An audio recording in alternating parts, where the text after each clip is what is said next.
السلام عليكم ورحمة الله وبركاته. معاكم محمد عماد من قناة حودة العمدة. قبل ما نبدأ القصة بتاعتنا، عايزكم تدعموني بلايك واشتراك في القناة. نبتدي حكايتنا.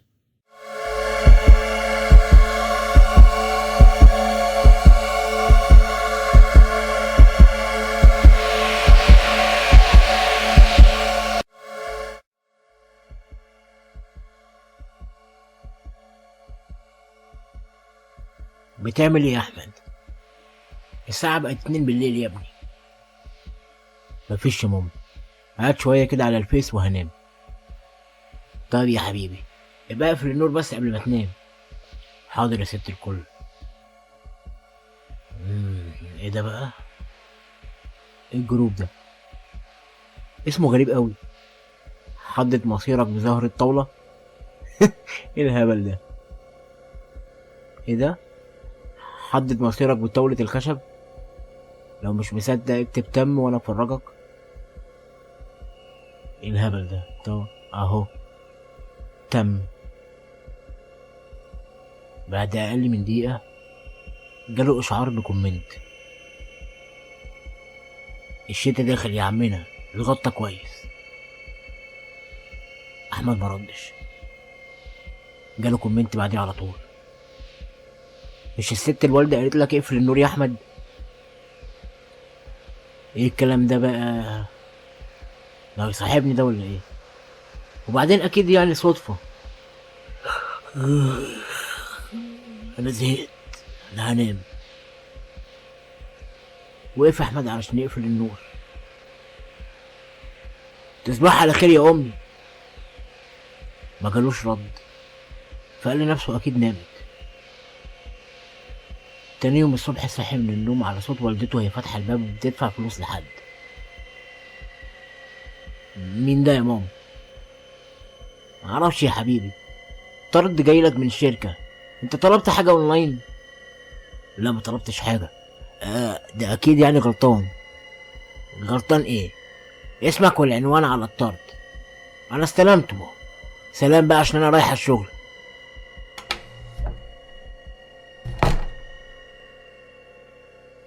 خد احمد الصندوق وراح قاعد على كرسي وفتح الصندوق علشان يلاقي جواه طاولة خشب كبيرة وعليها من بره رسم الجمجمة، واغلب سنان الجمجمة كانت واقعة مش موجودة، وغير كده كانت بتنزف دم. كان شكل النقش غريب جدا، لدرجة ان احمد لما حط ايده على الدم ده لقاه رطب. جه في دماغه الجروب بتاع امبارح. قال لنفسه ايه الهزار السخيف ده؟ وازاي اصلا عرف يوصل الصندوق ده لبيتي؟ وفتح الطاولة علشان يلاقي ان كل خانة فيها مرسوم فيها شيطان، وكمان الوان الطاولة مش عادية. يعني الفيش بتاع الطاولة في العادي بيبقى ابيض واسود، بس لا، ديت كانت لونها احمر قرمزي، والتاني كان احمر دموي. وفي العادي الزهر بيبقى له 6 وشوش، بس الزهر دوت حجمه كبير عن العادي، كبير لدرجة انك ممكن تكتب جملة على كل وش منهم. وده اللي كان موجود فعلا. كان كل وش من وشوش الزهر مكتوب عليه كلمات مرعبة، زي ما يكون بتحدد مصير بني آدم. وبدأ أحمد يقرأ الكلمات اللي كانت مكتوبة، وكانت كالآتي: مذبوح معلق من قدميه، منتصر ليس للنهاية، مقطع بدون رحمة، هدنة والعودة أشد، حذاري فقدان عزيز، انتصار. 6 وشوش ب6 جمل. أحمد فضل باصص للطاولة يحاول يفهم ايه ده، بس سمع إشعار على التليفون بتاعه. بالرغم انه كان قافله قبل ما ينام.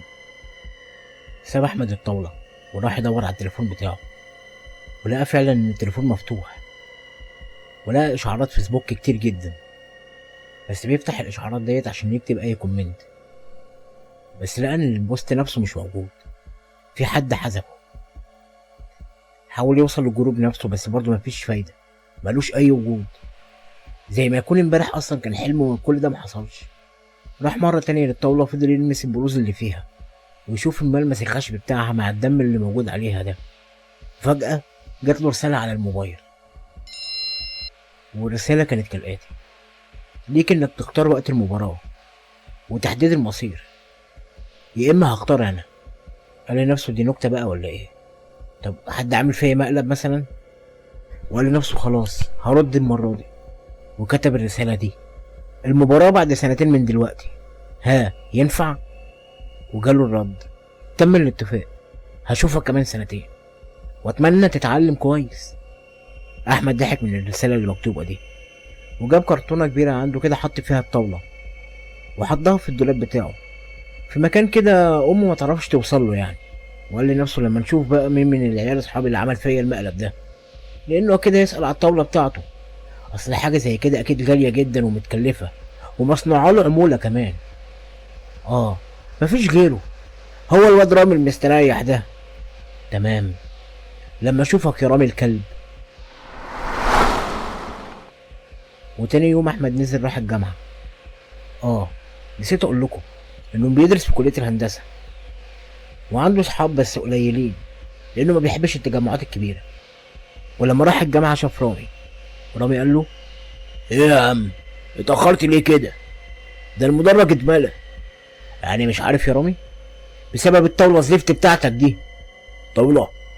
طاولة ايه؟ انت لسه هتعيش الدور عليا؟ انا خلاص عرفت انك انت اللي بعتها لي. بعتلك ايه يا ابني؟ بقول لك ايه، المحاضرة هتبدأ اهي، بعدها هنقعد مع بعض وفهمني. وبعد ما المحاضرة خلصت احمد ورامي كانوا قاعدين مع بعض وفهموا كل اللي حصل، وكان قاعد معاهم اصحابهم علاء وسيد، وكلهم استغربوا من اللي قاله احمد. وسيد دوت كان قلبه خفيف شوية. رامي بص لاحمد وقال له: لا، احنا هنيجي كده معاك ونشوف الطاولة دي، مفيش كلام يا عم، وبعدين والله ما انا اللي عملت كده صدقني. المشكلة ان احمد صدقه وبدأ دايرة تانية من الحيرة. مين اللي عمل كده؟ لو مش رامي اكيد في حد تاني. الاربعة قرروا ان هم ما يكملوش بقية محاضرات اليوم وراحوا مع احمد بيته. واول ما راحوا البيت احمد جاب لهم الطاولة، والاربعة قاعدين مش فاهمين اي حاجة. محدش مستوعب هي ازاي اتصنعت بالطريقة دي وايه النقوشات اللي عليها والدم ده، لان الدم ما بينشفش.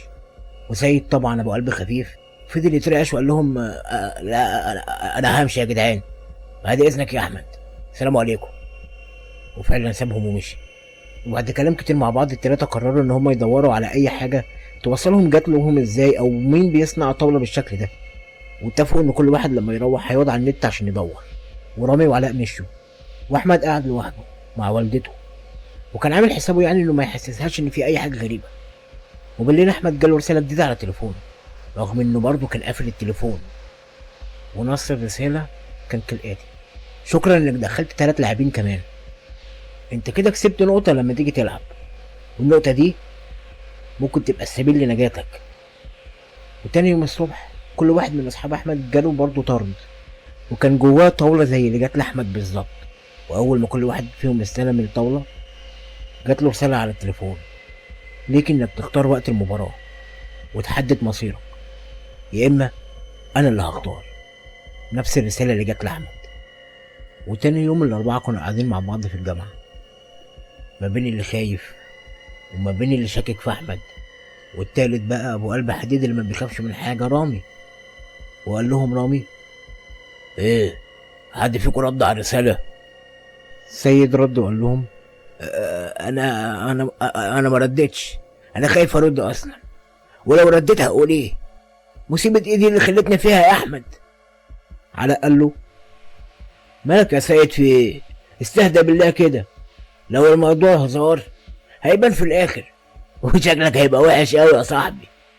يا علاء انا راضي يا عم، والله راضي يبقى شكلي وحش، حد يدبرني اخلص من الموضوع ده ازاي؟ رامي قال له: انا هقول لك يا عم، انا ما عنديش حاجه اخبيها ولا حاجه اخاف عليها، وعايش لوحدي، اهلي في البلد والشقه بتاعتي، انا هجيب لكم الموضوع ده من اخره. رامي خرج التليفون بتاعه ورد على الرساله اللي كانت مبعوثه وكتب: الميعاد النهارده الساعه 9 في شقتي.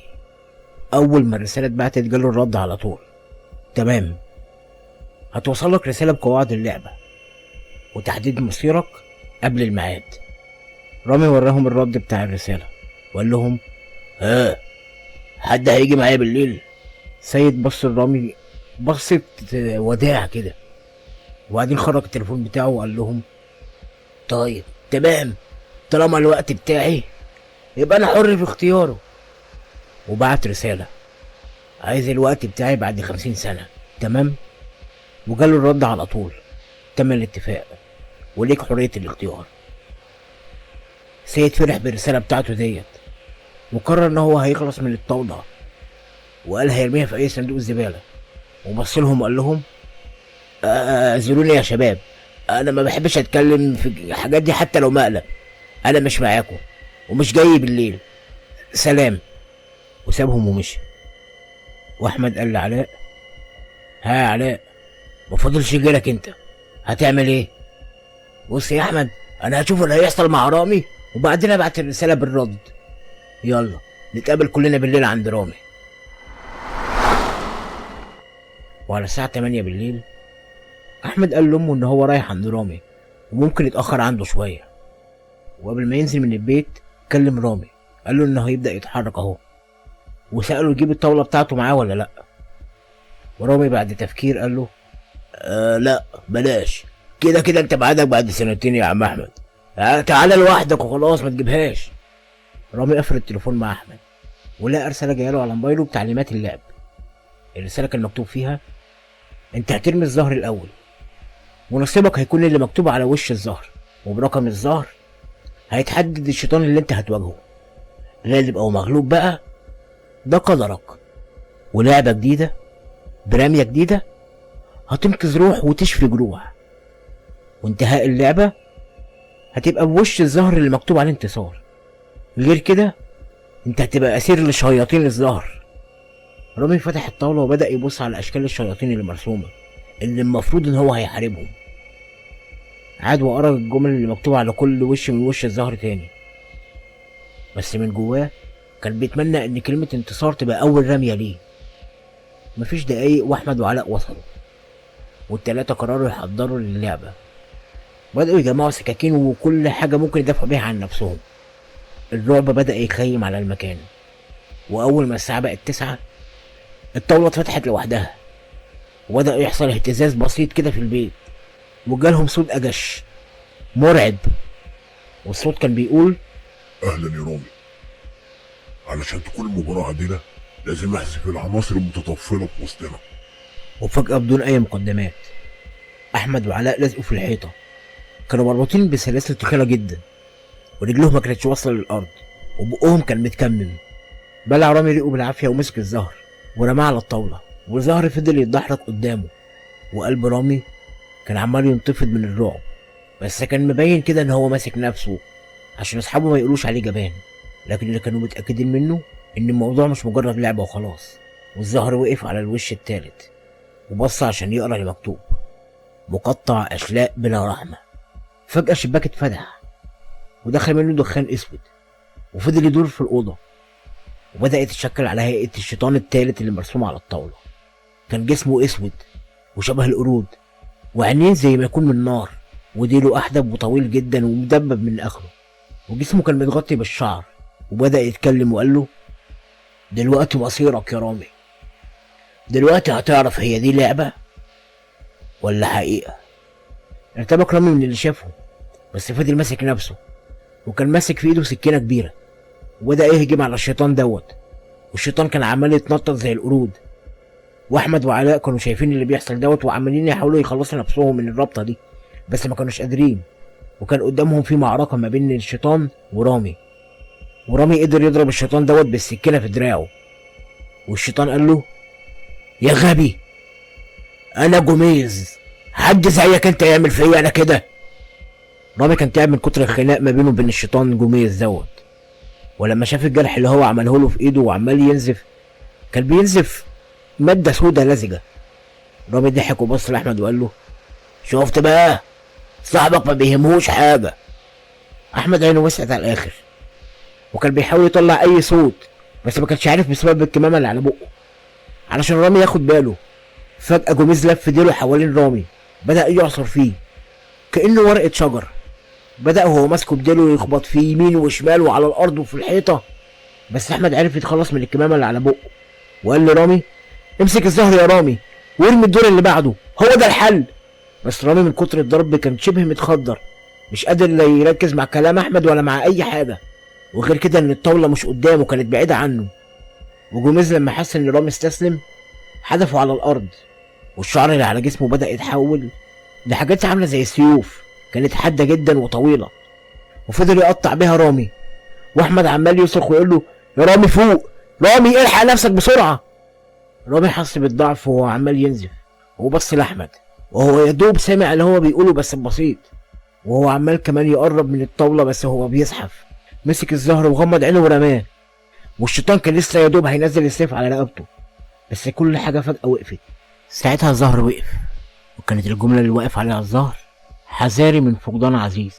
ولحظة بص رامي ناحية جوميز، لقى عمال يختفي ويتحول دخان زي ما جه من الأول خالص. كان كل اللي ظهر منه عينيه الحمرا دي، وكان باصص لرامي بغضب وقال له: انت ما متش صحيح، بس احنا لينا جولات تانية جديدة، انت كل اللي عملته ده زاد من غضبي مش اكتر. بص احمد لرامي وقال له: رامي الجروح بتاعتك اختفت.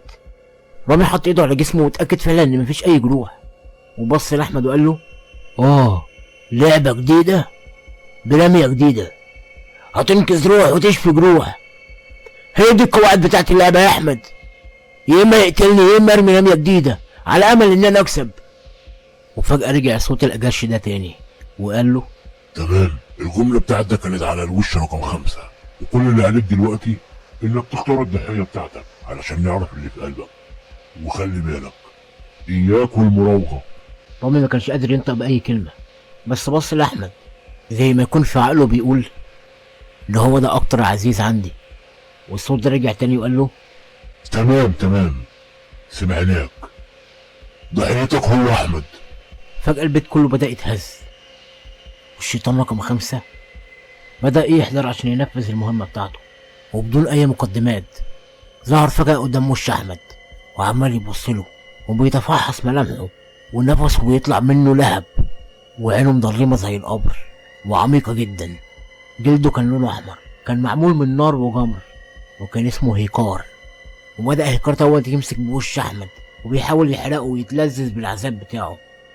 رامي بصلهم وقال له: ما تخافش يا أحمد، هكسبه هو كمان.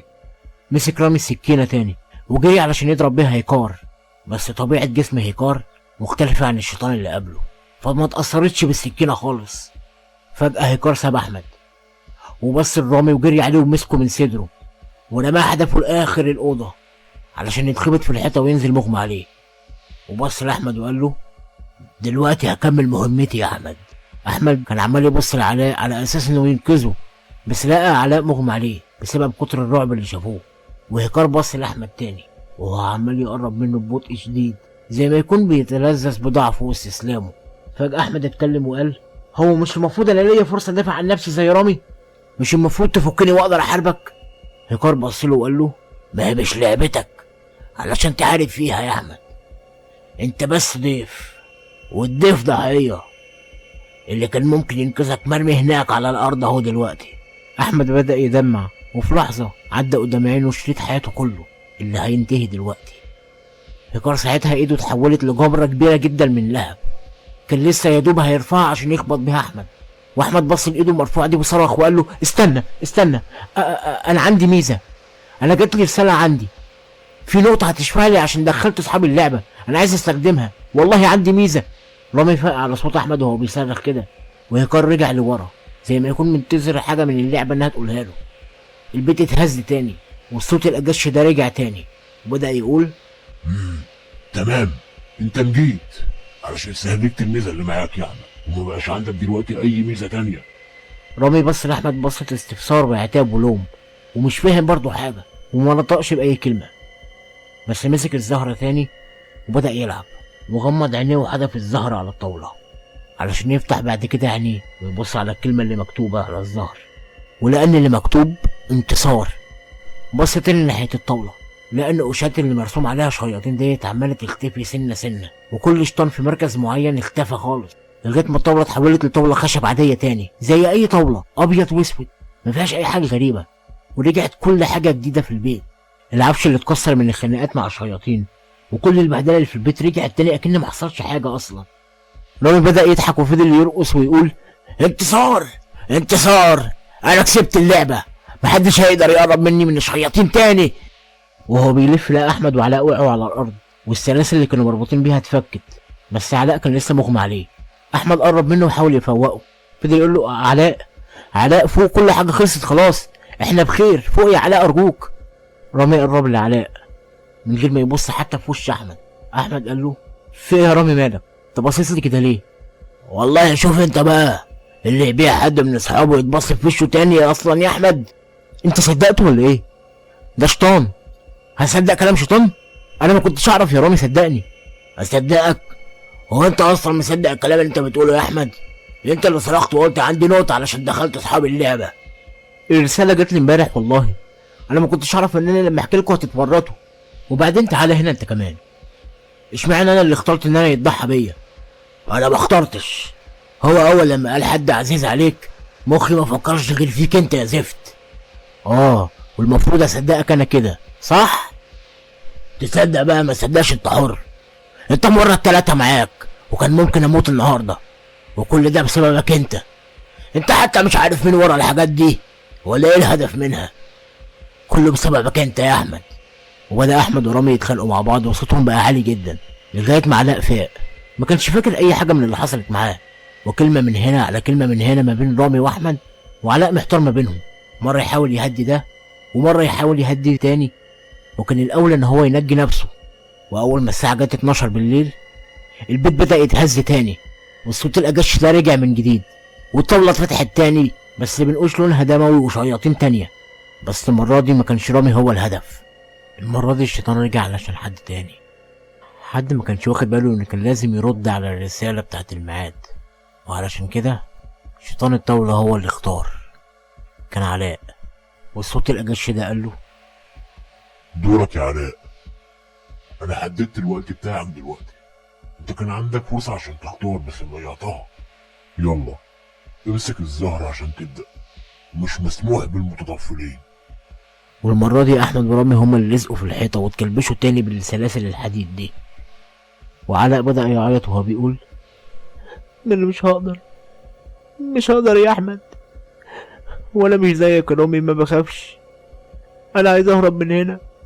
وقبل ما يخلص كلامه الشيطان جوميز ظهر فجأة عند باب الشقة عشان يسده، وهيكار كان واقف عند البلكونة، كانوا قافلين كل منافذ الخروج من البيت، والأرض بدأت تتهز، والصوت الأجش دوت قال له ما عندكش بديل يا علاء، يا اما اللعب يا اما الموت. علاء فضل يعيط ويقول له خلاص موافق ماشي هلعب. مسك علاء الظهر علشان يلعب على امل انه يكسب وينجى من كل اللي بيحصل ده. ورامي واحمد كانوا بيحاولوا يخلصوا نفسهم بس مش قادرين، وفعلا رمى علاء الظهر، وكانت اول جمله من نصيبه مذبوح معلق من قدميه. فجأة جوميز وهيكار اختفوا علشان يظهر الشيطان رقم واحد. كان جسمه عبارة عن صخر وليه قرون طويلة جدا، وكان اسمه نارخ. الشيطان بدأ يتحرك ناحية علاء، وعلاء كان مرعوب، حاول يجري من قدامه، بس علاء اتفاجئ بان نارخ طلع جزء صخر من جسمه وحدفه على صدره، وكانت الصخرة كبيرة جدا، وعلاء اغمى عليه. نارخ قرب منه وطلع سيف من العدم، بس سمع صوت الأجش ده بيقول له خلاص يا نارخ، واقف اللي بتعمله. نارخ قال له خلاص ايه، انا هنفذ اللي اتكتب وهفصل راسه عن جسمه، علشان يرد عليه الصوت دوت تاني ويقول له اللعبة خلصت وانت اللي كسبت يا نارخ، ونفذت المطلوب منك. وفي لحظة كل الشياطين اختفوا، والطاولة رجعت خشب عادية أبيض وأسود، وأحمد ورامي هما كمان اتفكوا من السلاسل اللي ربطاهم، جري هما الاتنين ناحية علاء علشان يشوفوه، بس المصيبة إنهم لقوه مات. رامي قال لأحمد هنعمل إيه يا أحمد؟ الواد باين إنه مات. أحمد قال له طب وأهله؟ هنقول لاهله ايه؟ ده عنده اخت توأم ممكن تموت فيها لو عرفت. دي ما كانتش بتتنفس غير معاه. ومحدش هيصدقنا اصلا يا احمد، كل حاجه اختفت والطاوله كمان بقت عاديه. هنقول ايه بس مش هيصدقونا، وكمان احنا في شقتي، يعني هيقولوا ان انا اللي قتلته. الله يرحمك يا علاء. طب رامي، خش بس هات اي حاجه نغطيه بيها لغايه ما نتصرف. ودخل رامي عشان يجيب اي ملايه او قماشه هيغطوه بيها، واحمد كان ماسك ايد علاء ما كانش عايز يسيبها، وهو عمال يعيط ومد ايده علشان يقفل عين علاء. بس في اللحظه دي كانت المفاجاه، لانه لقى علاء بيتنفس، واحمد بدا ينده على رامي. رامي يا رامي الحقني، تعال شوف. في ايه يا احمد؟ علاء، علاء ما ماتش، علاء عايش. انا شفته والله العظيم، كان بيتنفس فيه نفس، هو ضعيف بس موجود. رامي تحسس بوش علاء كده وقرب من مناخيره وبقه، حس فعلا ان في نفس بس بسيط قوي. فضل يضغط على صدره ضغطات بسيطه كده علشان ينشط قلبه. ورامي قال لاحمد: يلا بينا بسرعه، لازم نلحقه على اي مستشفى. طب وهنقول لهم ايه؟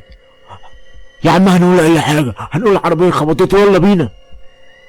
نزل احمد ورامي بسرعه وراحوا لاقرب مستشفى. احمد ورامي كانوا قاعدين مستنيين في اوضه، مستنيين الدكتور اللي بيكشف على علاء يقول لهم اي حاجه يطمنهم. والوقت بالنسبه لهم كانه وقف، وهما الاتنين مش سامعين غير صوت اصوات دقات قلبهم. عدت ساعات وهم قاعدين وقلقانين، لغايه ما اخيرا الدكتور جه وقال لهم: انتوا تقربوا للحاله دي؟ صاحبنا يا دكتور، احنا التلاته مع بعض في جامعه واحده. صاحبكم اتكتب له عمر الدين، هو قلبه وقف ورجع ينبض تاني ودخل في غيبوبه، بس طبعا جسمه مليان كسور. احمد قضى على الدكتور وقال له: من العربيه اللي خبطته وهربت. الدكتور قال له: هي العربيه كان نوعها ايه؟ اصل معظم الكسور يعني موجوده في صدره وفي الجزء التحتاني كله من جسمه. العادي بيكون التركيز على النص اللي تحت مع وجود جسر او خبطه في الدماغ يعني نتيجه الوقعه، انما صاحبكم راسه سليمه بس جسمه هو اللي متكسر. رامي قال له: عربيه كبيره كده تريلا غطت على جسمه، والحمد لله ان راسه سليمه. طمنا بس يا دكتور الاول. ما تقلقوش، زي ما قلت لكم راسه ما فيهاش اي حاجه، احنا عملنا له فحوصات علشان نشوف لو عنده نزيف في المخ او ارتجاج او كسر في الجمجمه، والحمد لله زي ما قلت لكم راسه سليمه، بس هو في غيبوبه وان شاء الله هيفوق منها قريب. ادعوا له انتوا بس، وهو هيقعد في الرعايه كام يوم. احمد اتصل بابو علاء وبعد كده كلم مامته علشان يقول لها انه هيفضل جنب زميله لغايه ما يطمن عليه. قعد رامي واحمد اليوم كله قدام الرعايه على امل انهم يدخلوا لعلاء اول ما يفوق، بس علاء ما كانش بيفوق. ورامي بص لاحمد وقال له: تفتكر ان الطاوله حسبت ان مات لما قلبه وقف؟ اكيد، والا ما كانوش سابوه وخلصوا اللعبه. طب ايه كده، انتهى الموضوع مع علاء ولا ايه؟ مش عارف، انا كل اللي اعرفه ان انا مش عايز احكي ولا اتكلم، مش عارف ليه خايف ان الشياطين يعرفوا. بقول لك ايه، هي ساعتك كام؟ الساعه داخله على 8 اهي. طب انت مش ملاحظ حاجه؟ سيد متصلش يطمن حتى، مع انه عارف ان انت ميعادك امبارح. يا عم انت عارف سيد عيل جبان، تلاقيه خايف يتصل بينا، اصلا تلاقيه فاكر ان احنا التلاته موتنا. تفتكر؟ طب بقولك يا رامي، انا هتفق معاك على حاجه، ركز واسمعني كويس. اتفق احمد ورامي على خطه هينفذوها، بالرغم من ان رامي ما كانش فاهم السبب للخطه دي. تاني يوم الصبح الاتنين راحوا الجامعه وفضلوا يدوروا في صندوق الزباله اللي السيد رمى فيه الطاوله بتاعته، بس ما لقوش حاجه. عدى وقت بسيط وجي سيد وفضل يبص لاحمد ورامي وقال لهم: صباح الخير يا شباب، عاملين ايه؟ احمد قال له: ازيك يا سيد، اخبارك ايه؟ غريبه يعني انك ما كلمتناش تطمن علينا امبارح. اطمن على ايه؟ هو في حاجه؟ رامي رد عليه بغضب وقال له: في حاجه؟ انت يا ابني مش كنت بدأت تيجي معانا في حوار الطاوله بتاعي ده؟ انت ايه ما عندكش حتى ذره فضول تعرف اللي حصل لنا؟ انا قلت دي اكيد لعبه يعني، فما فكرتش تاني فيها بصراحة. احمد قال له بالمناسبة انا عايز طاولة منهم، تعرف تجيب الطاولة بتاعتك ضروري اللي انت رميتها؟ بتاعت انا؟ ليه يعني، خير في ايه؟ احمد اتكلم بهدوء وقال له الموضوع طلع بجد يا سيد، احنا طلع لنا شياطين وكمان قتلوا علاء، ودلوقتي طاولتي مش شغالة علشان الرسالة اللي بعتها بعد سنتين. عايزين نجيب حق علاء يا سيد وننتقم. عايز طاولة ما تكونش باسمي افتحها والعب بيها، واكيد هتستجيب علشان مختلفة. علاء مات، الله يرحمه. بس والله ما اعرفش يا احمد. طب احضروا انتوا المحاضرة وانا هدور على الطاولة مكان ما رميتها، يمكن انا الاقيها وننتقم كلنا لعلاء. الله يرحمك يا علاء. مشي سيد وقعد رامي واحمد في الكافيتيريا، ورامي فضل يفتكر تعبيرات وش سيد وهما بيكلموه وكأن مفيش حاجة حصلت. احمد اتكلم وقال له ها يا رامي، حسيت ان مفيش اي اندهاش في وش سيد لما قلنا له ان علاء مات؟ قصدك تقول يعني ان سيد هو اللي ورا الحوار ده كله؟ انا متأكد من كده يا رامي. طب ليه؟ وهيعمل كده ليه اصلا؟ انا معرفش ليه، بس تراهن انه هيجي ويجيب الطاولة معاه. يا عم هم شالوا الزبالة، هو احنا لقينا حاجة يعني الصبح لما جينا؟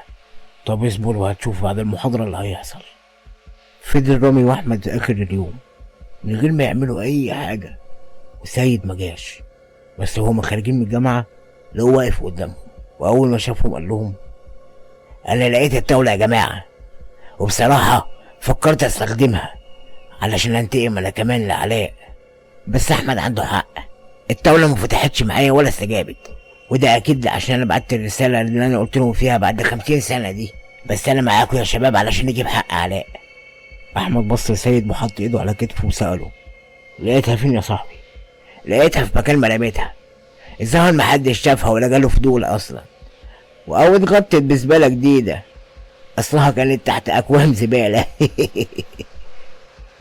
طب انا بقول نتقابل بالليل يا سيد، عندك مكان؟ عندي، اعرف مكان حلو كده على الطريق الصحراوي، مكان فاضي يعني، طريق بعيد ومهجور، ناخد راحتنا فيه. تمام زي الفل يا ابو السيد. خد الطاولة امسكها وهاتها معاك بالليل. لا خليها معاك انت احسن، ونتقابل بالليل. سلام يا سيد. مش احمد ورامي مع بعض وفهموا كده الحقيقة، سيد هو اللي بدأ الشر، هو اللي تعاون مع الشياطين الملعونة دي وبدأ سلسلة الشر معاهم، هو اللي كان بيتمنى لاصحابه الموت. رامي قال له هتعمل ايه يا احمد مع الواد الكداب ده؟ لسه معرفش، اهم حاجة ان كله يخلص النهاردة. سيد لو عرف ان علاء عايش هيبعت الشياطين دول عشان يكملوا اللي بدأوه. تمام، يلا بينا احنا بس على المستشفى نشوف علاء، وهنفكر واحنا في الطريق. ركبوا تاكسي مع بعض لحد ما وصلوا المستشفى، يعتبر ما تكلموش كلمة واحدة طول الطريق. ووصلوا لأحمد ورامي فعلا المستشفى، وكان علاء لسه تحت تأثير الغيبوبة وما فاقش. بعد كام ساعة كده أحمد استأذن من رامي، قال له أنا لازم أمشي بس عندي شوية مشاوير أخلصها وأجيلك تاني. وعلى الساعة 9 كده كان سيد واقف في طريق صحراوي، مفيش قدامه غير مساحة كبيرة من الصحراء، وباقي الطريق كان مظلم، مفيش غير يدوب نور العربيات اللي بتعدي في الطريق. وسيد تليفونه رن، كان أحمد اللي بيتصل بيه، ورد عليه سيد. ألو انتوا فين؟ حالا هنبقى عندك، احنا ماشيين على اللوكيشن اهو قربنا. بعد ربع ساعة التلاتة اتقابلوا وبدأوا يمشوا في طريقهم في الصحراء لغاية ما اطمنوا ان مفيش حد حواليهم. وسيد بدأ بالكلام. خد يا احمد امسك الطاولة ويلا نبدأ. مش قبل ما ترد عليا الاول يا سيد، ليه بتعمل كده؟ بعمل ايه مش فاهم يا ابني؟ مش اتفقنا ان احنا هنجيب حق علاء مع بعض؟ كفاية لعبة يا سيد، احنا عرفنا كل حاجة، عرفنا ان انت ورا كل ده، انت اللي بتكلم الناس وبتجر رجليهم، وعارف كمان ان اللعنة مش بتبدأ غير لما يوافق الزبون ويستلم الطاولة. طبعا احنا كلنا صيغة سهلة، ما انت عارف عناويننا وبيوتنا، غيرنا بقى تستفزه وتوصله لحد ما توصل لعنوانه ويوافق ويستلم، الباقي سهل ومعروف. بس قولي بقى عشان انا الفضول هيموتني، انت بتعمل ده كله لمصلحة مين؟ اه، طالما وصلنا لغاية كده يبقى هقولك، بعمل ده كله لمصلحة الفلوس يا احمد، وكله بحسابه. كل واحد بجيبه وبيموت باخد تمنه. واحد بيسلمني الطاولات وبسلمها للزباين، كله مصالح وكله بحسابه. دي شياطين نفسها ماشيين بنفس الكلام ده، تفريق بين راجل ومراته، تبقى سبب ان عيل يدمن او يموت، تخلي واحد او واحدة تخون جوزها او يخون مراته. وزي ما في شياطين من الجن، في شياطين انس شغالة تجمع ارواح وتنفذ اعمال علشان خاطر الفلوس. ها، الفلوس يا احمد. وانت مش بعتش يا سيد؟ مش مكفيك اللي عندك؟ اللي عندي؟ انت عرفت منين كل ده؟ ما انا نسيت اقول لك انك مفضوح يا سيد. نسيت اعرفك كمان اني بحب اوي اهكر حسابات الناس. شفت كم واحد بتتكلم معاه كده لحد ما توقعه، وشفت كمان ايميلات تحويل فلوس. بس يا راجل والله العظيم انا مستغرب، في الدنيا حد عاقل يبعت لنفسه ايميل فيه كل ارقام الحسابات بتاعته وارقام الفيزا والكلمات السر كمان بتاعتها؟ انت عارف انا بفلوسك دي اشتريت ايه امبارح طول الليل؟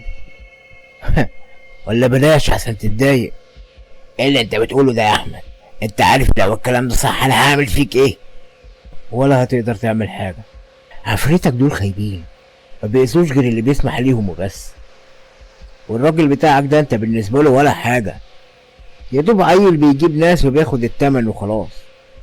ده حتى لو كلمته ولا هيعرفك، هيخاف يورط نفسه يهبل. انت لوحدك يا ابو السيد. يا رامي، بعت اللوكيشن للناس؟ حصل يا صاحبي. ناس؟ ناس مين؟ الناس اللي انت بتعمل لي حساباتها بلوك يا سيد بعد ما بتخلص المصلحة علشان محدش يجيبك. تعمل جروب وترجع تمسحه، قال يعني عفاريت بقى وحاجات غريبة كده. بس كل الشات موجود معايا، انا فكيت البلوك عنهم كلهم واتصلت بيهم، واللي لقيته عايش رد عليا، واللي مات اتواصلت مع ابوه او امه. المهم يعني ان انا عملت اتصالاتي وهم جايين يعرفوا خد كام على كل واحد. وبصراحة انا عارف انت خدت كام، بس مرضتش اريحهم، قلت انت ادرى مني. وبجد كتر خيرك يا سيد، الحاجات اللي انا جبتها انا ورامي هنعمل بيها مشروع العمر، لا وهتفيد كمان. بص رامي لاحمد وهو مندهش وقال له انت عملت كل ده امتى؟ امبارح بالليل يا رامي بعد ما سبتك، ما نمتش طول الليل. وسيد الاهبل دوت حاطط كلمة سر واحدة لكل حاجة. مش بقولك اهبل؟ بص سيد لرامي واحمد وبعدين جري من قدامهم، واحمد جري وراه مسافة كبيرة، لكن في الاخر قدر يمسكه. طلع احمد حبل من شنطته وبمساعدة رامي راحوا مكتفينه. بعد شوية الناس بدأت تيجي على الموقع اللي احمد بعته لهم، ما استناش يعرف هم عملوا فيه ايه، بس هو كان متأكد ان حقه وحق الضحايا التانيين هيرجع. وعرفوا بعد كده ان اهالي الضحايا سلموا سيد للحكومة.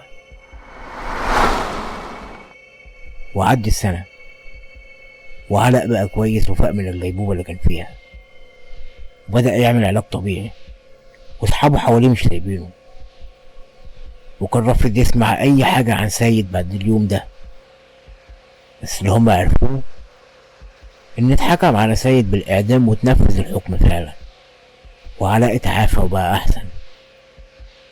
وعدوا السنتين، كان علاء ورامي واحمد قاعدين مع بعض في كافيه، كانوا عاملين يهزروا مع بعض ويلعبوا. بس فجأة التلاتة تليفونهم رن، لأن التلاتة جالهم رسالة في نفس الوقت على موبايلاتهم. الرسالة دي كانت صوتية. التلاتة فتحوا الرسالة وسمعوها مع بعض. لو عايز تعرف حظك من زهر الطاولة ابعت لي رسالة اكتب لي فيها تم.